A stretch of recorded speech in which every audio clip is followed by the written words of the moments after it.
కుష గ్రామ ప్రజలు జిల్లా collector doctor N Prabhakar Reddy గారికి తొలి పంటను అందజేసి హృదయపూర్వక కృతజ్ఞతలు తెలిపారు.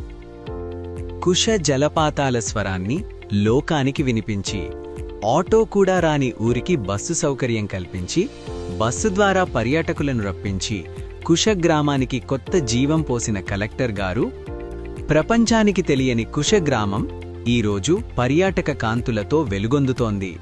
ఈ మార్పుకు కారణం జిల్లా collector doctor N Prabhakar Reddy గారి కృషి. అందుకీ గిరిజనులు తమ పొలాల్లో పండిన తొలి పంటను కృతజ్ఞతగా కలెక్టర్ గారికి అర్పించారు. మా అభివృద్ధికి మేమివ్వగలిగింది మా మొదటి పంటే అని గిరిజనులు భావోద్వేగంగా తెలిపారు.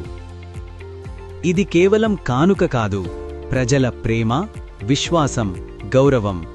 అధికారుల అండ ఉంటే మన్యం ఎలా మారుతుందో కుష గ్రామం సాక్ష్యం. మన్యం అభివృద్ధి కోసం మనమంతా కలిసికట్టుగా ముందుకు సాగుదాం.